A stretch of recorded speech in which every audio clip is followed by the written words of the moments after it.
আসসালামু আলাইকুম প্রিয় দর্শক, দেখতে পাচ্ছেন ডিজিটাল ধান কাটার মেশিন। দেখুন কীভাবে ধান কাটে, আজ আমি তাই দেখাবো। অনেক সুন্দর একটি মেশিন।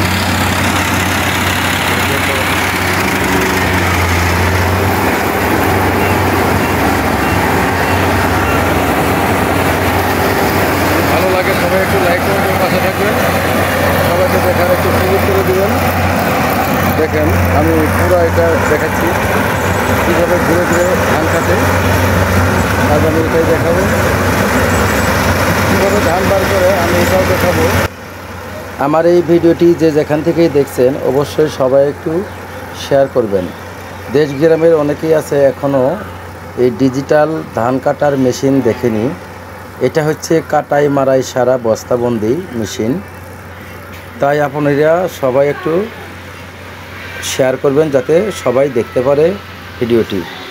যে যেখান থেকে দেখছেন ভিডিওটি লাইক কমেন্ট করে শেয়ার করবেন একটু। দেখেন, কারণ আগে 1 বিঘা জমি ধান কাটতে 8-10টা কামলা লাগছে, এখন কিন্তু এই কামলাগুলো লাগে না। তবে এই মেশিন আসাতে আমাদের কৃষক ভাইদের অনেক অবস্থা খারাপ হয়েছে। কাম ধরে গেলে একদিক দিয়ে ক্ষতি। এখন কামলা কেউ দিতে চায় না। এখন যেহেতু এখন ডিজিটাল মেশিনে ধান কাটা, মেশিনে ধান কাটে।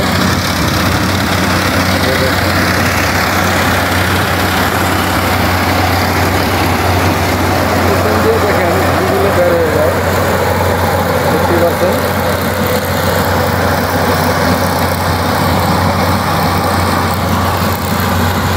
আমি সম্পূর্ণ ঘুরে ঘুরে দেখাবো।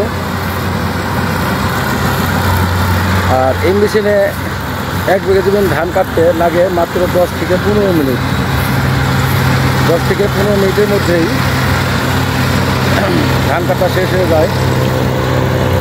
এর নাম ডিজিটাল ধান কাটার মেশিন। দেখেন কীভাবে ঘুরে ঘুরে ধান কাটে, আমি এটাই দেখাচ্ছি। আজকে প্রচুর পরিমাণ রোদের তাপ, দেখতেই পাচ্ছেন বন্ধুরা। অনেক রোদ উঠেছে, কারণ কৃষকের অনেক কষ্ট এখন বর্তমানে ক্ষেত খামারে কাজ করা। যে রোদ উঠেছে, সবাই ভিডিওটি একটু দেখবেন। দেশ গ্রামের অনেকেই ভিডিও দেখেনি, সবাই যেন দেখতে পায়, একটু শেয়ার করবেন। সবাই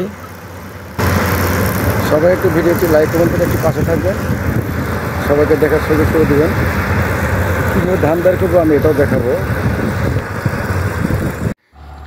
এখন ধান বের করবো, দেখতেই পাচ্ছেন। ওই যে বম দিয়ে ধান বের করবো, বমটা ঘুরিয়ে নিল।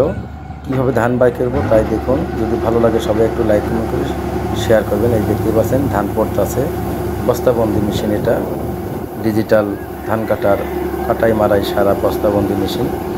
ভালো লাগলে সবাই একটু লাইক কমেন্ট করে একটু পাশে থাকবেন, সবাইকে দেখার সুযোগ করে দিবেন। কারণ দেশ গ্রামের অনেকেই এখনও এই ভিডিওটি দেখে নেই, এই জন্য তাদের জন্যই আজকের এই ভিডিওটি। সবাই ভালো থাকবেন, সুস্থ থাকবেন।